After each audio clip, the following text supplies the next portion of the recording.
They made a really big deal of the 1916 presidential election returns in New York. No, you couldn't watch it on TV, but the searchlight on top of the Times building blazed as bulletin boards were placed and replaced with the latest returns, still by hand. They didn't have that neat monomatic scrawling display until the 1920s. You couldn't get a table in Times Square on election night.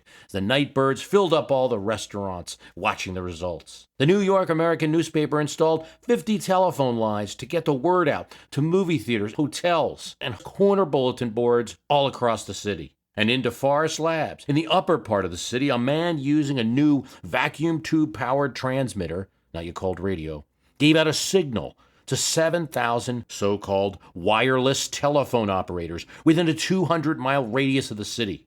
And while this operator, not yet known as a disc jockey, played all the hits of the time, the Star-Spangled Banner, Dixie, and Columbia, the Gem of the Ocean. Ba, ba, ba, ba, ba, ba, ba, ba, ba. And during these songs, he would give the results that he had through this new fantastic medium that only a special few people could hear. Yet despite all of these sources of information, everyone got the story wrong.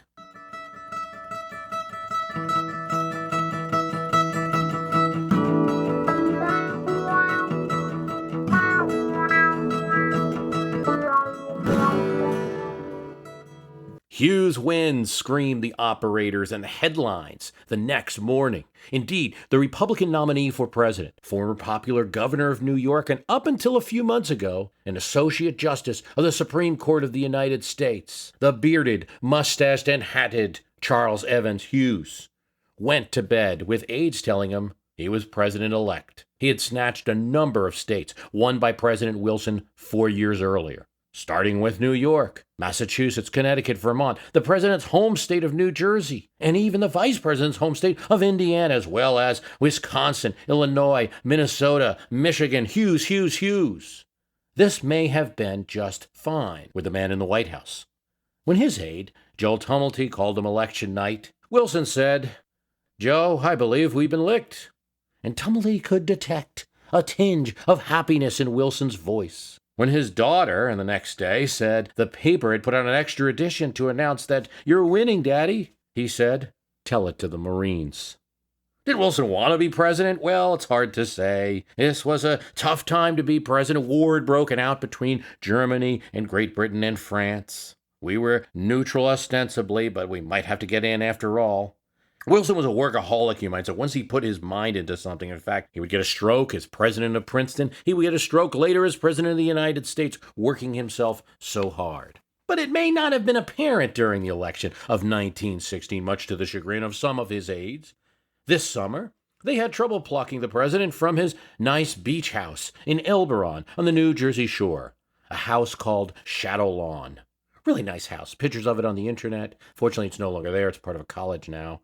And before we criticize President Wilson too much, that's what you did back then when you were president. It was hot in Washington. There wasn't any AC. You went up north, often to the Jersey Shore. Joe Tumulty set up the presidential campaign where Wilson was, in the nearby resort town of Asbury Park, so that the campaign operation could be close to the vacationing commander-in-chief. But Wilson, in Tumulty's view, seemed more interested in riding around in his car, in the Jersey Shore, and in a second honeymoon with new wife Edith. You might say he was taking a breather, waiting to recharge his batteries, as he would go into term two, certainly, we know, with a vengeance that would nearly kill him. But right now he was leisurely, while his opponent was speaking all across the country and attacking his vacillation on the issue of the war between Germany and Great Britain and France. Was he standing up enough for American rights? His policy was unclear. He was making the United States look weak.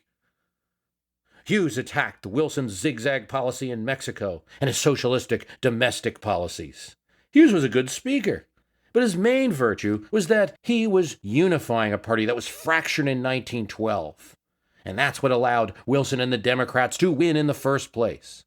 Conservative Easterners liked Hughes enough, but Western progressives who had backed Theodore Roosevelt over Taft 4 years before liked him enough too. He could get Theodore Roosevelt speaking for him out there, and he could get that star of the Republican Party in 1916, William Harding, the senator of Ohio, his keynote speaker in the convention, campaigning for him as well the conservatives and the progressives. Because Hughes was on the Supreme Court in 1912, he was one of the few Republicans in the country who didn't have to choose sides between Roosevelt and Taft in 1912. Nothing like a robe to keep you unscathed. Colonel Edward House, Wilson's key advisor and friend, wanted a little more carpe diem. Now that Hughes is the nominee, we can show him up as a progressive who obtained the name, he wrote Wilson, which is a 19's way of saying a progressive in name only. They didn't say that back then. Thus, the campaign would be to win over the progressives, especially in the western states.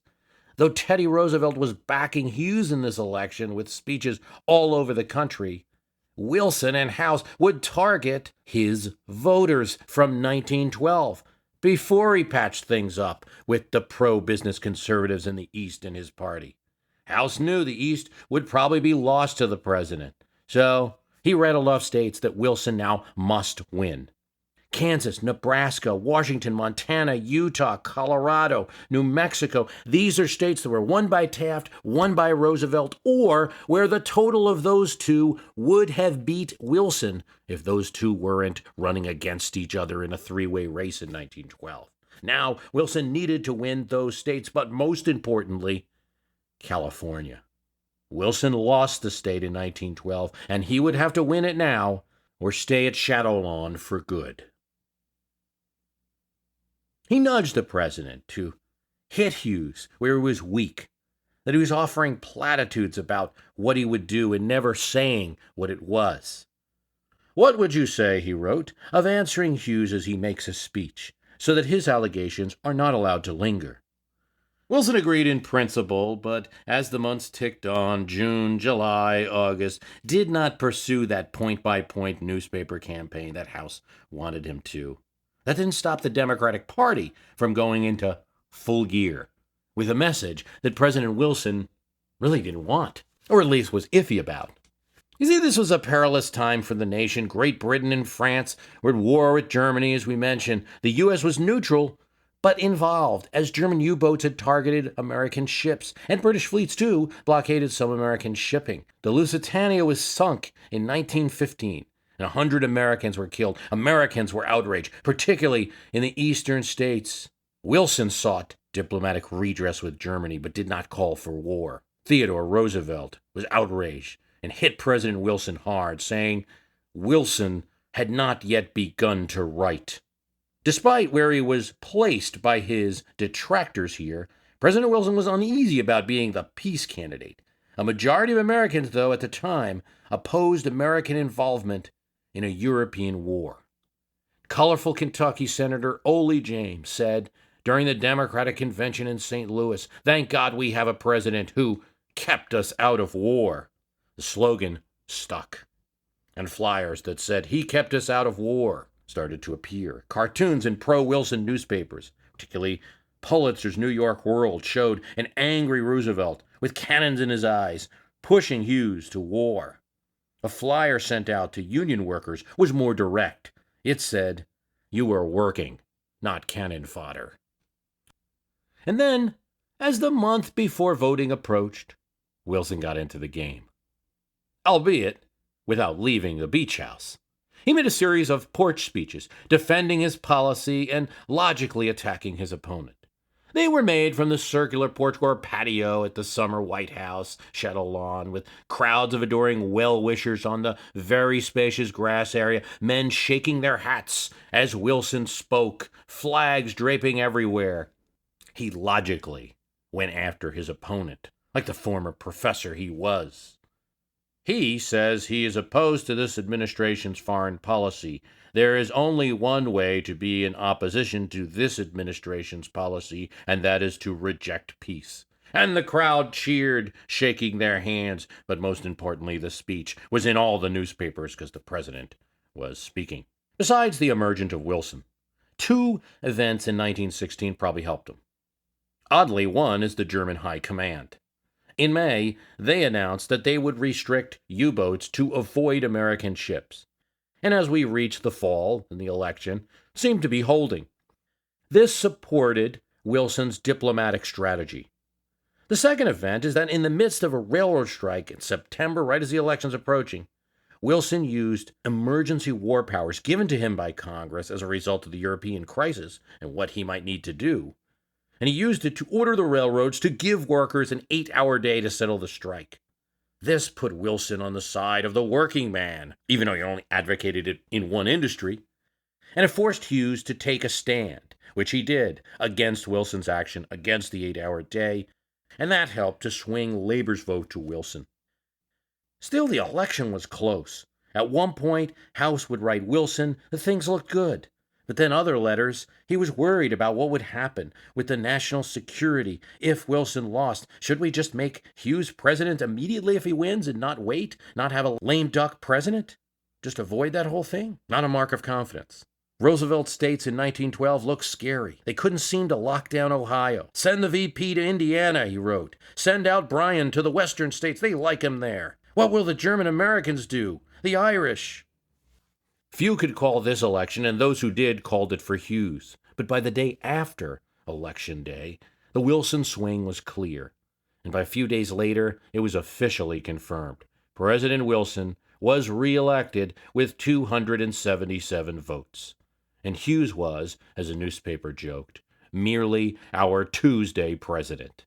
Between the two elections, in 4 years, the president had lost 158 electoral votes. No president had ever done that. More about that later. There were several explanations for what happened in 1916, though no one could deny surprise at the result. Hughes had made a mistake going to California, but not visiting Hiram Johnson, who's a leading progressive in that state, which insulted him and cost Hughes the state perhaps by 3,400 votes. There were other factors. Wilson's 8-hour working day stand might have helped him with workers and may have stopped workers from voting socialists, which these days they were doing. They got 1 million votes, the socialists, in 1912, and that was shrunk in half in 1916. Most of that certainly went to Wilson. That one hits the mark, especially when you look at the statewide results in California, where the socialist vote goes from 79,000 to 49,000 between those two elections, even though the total vote in California increased between the two elections. In Ohio, the socialist vote in 1912 was 90,000, and it went down to 30,000, 1/3, and there's only a small percentage increase in turnout in that state in the 1916 election. Certainly that's part of it, and maybe it was the new women voters that appeared for the first time in 1916 that may have saved Wilson, which is ironic because he had always avoided, equivocated, and even opposed the women's suffrage issue. But both candidates in this election made some very vague statements in the election year, and women may have felt that they had a better chance with Democrats in the issue. See, you might say, well, it's 1916, it's not 1920 yet. Why were women voting? Women actually could vote in the U.S. earlier than that. They could vote in California. They may have picked a president before the amendment was even passed. Oh, and then there's Ohio. Take that out of the mix, and Wilson doesn't win. Just had a very well-run Democratic machine, James Cox and others. For some, the election was a matter of duplicity. He kept us out of war. That slogan would only last 6 more months, and Wilson would have to go back, when Germans would begin unrestricted submarine warfare in American shipping, and Wilson would go to the Congress and ask for war, entering the Great War in Europe on the side of the Allies. Did he know this? Why did he use the issue in the campaign if he knew this? There are many charges that his vice president, Thomas Marshall, defended him years later. Marshall said, "War was abhorrent to the mass of Americans, and the 1916 campaign passed off on this issue, and the president having kept us out of war. There were charges of bad faith, but nobody is able to trace him to any statement of that kind." Wilson, Marshall said, was always a protagonist for peace, and had the Germans not gone berserker mad, he would have continued neutrality. Well, there you have it, 1916. It's an interesting election to look at because it's one of those squeaker reelects where American voters put a president back in office who they were not overwhelmingly happy with, who at least one section of the country was ready to send packing. Substantial section of the country at that. He was reelected on an issue that he really didn't advocate. The campaign, as many reelections do, featured attacks on the opponent and the narrowing of the race to important swing states. If you can't win the whole country, maybe you can win in a few states where you can turn the EVs your way. 1916 is important for another reason. This much is clear now that we have 15 presidents, Wilson included, who received a second elected term. 1916 stands alone as the only re-election where the president lost electoral votes from 4 years before and still won re-election. Right? From the first re-election in 1792, that's George Washington, increased his vote total to 139 from 64. A lot of that is technicalities. Yes, New York's votes didn't make it to the first election for a variety of reasons. There were new states added. But from that election to the most recent re-election, where George W. Bush went from 271 in the year 2000 to 286 in 2004, everyone has increased their electoral votes in their re-election, sometimes by a small amount, but sometimes large. This includes Jefferson, Madison, Monroe, Jackson, Lincoln, Grant, McKinley, Franklin Roosevelt, Eisenhower, Nixon, Reagan, Clinton, and Bush. Only Wilson. Wilson stands alone. How much do these presidents increase varies, but it averages about 20% over U.S. history. Now, if you just want to use the moderns, if you can say over the 20th century forward, it's a little less. It's a 9% average increase in the electoral vote in a re-election. Wilson drags it down, and some of the recent presidents just got a small amount. But an electoral vote increase is decidedly a normal part of a re-election. Makes sense. An incumbent is building support, increasing geographic support, is more well-known now than they were as a candidate, maybe uses a little bit of the Air Force One effect, the White House favors, whatever the reason is, or if it's a variety of reasons. When they win, there's an upward trend. And if there's not, they're probably not winning. And here's what we can say. If only in one of these re-elections a president would be going down in electoral votes while winning, we could say it's a perilous situation if a president would seem to be doing that. It's only 1 out of 15 that pulled it off.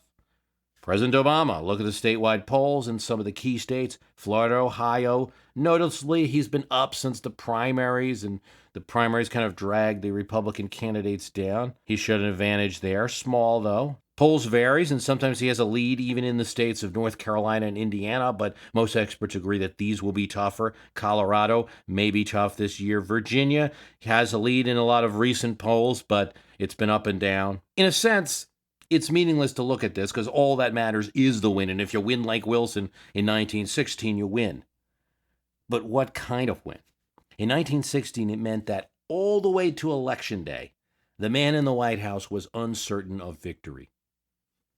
It puts a scintilla of doubt, let's say, on the president's re-election in 2012. No one should be supremely confident when you can't show an increasing EV total. How you're going to get there. There are many, perhaps more signs pointing towards re-election. I've discussed some of them. The 1916 election is one that would bring a smile to an Obama-Biden 2012 supporter. And then, of course, there's that overall point. Just because something hasn't happened much in the past doesn't mean it can't happen now. Even I, doing this podcast on history and politics, history's not a guarantee. It's just kind of like tracing paper, not iron bars. Everybody back to your corners. Keep your eyes on the state polls. And if things aren't looking good for the incumbent, well, there's always that beach house thing. I want to thank you for listening. Website is www.myhistorycanbeatupyourpolitics.com. This is one re-election. We'll be looking at several others. We have a Facebook site where you can discuss things. The archive's available, $14.99. I've talked about a price increase, but haven't yet done it. Maybe the economy hasn't improved enough yet.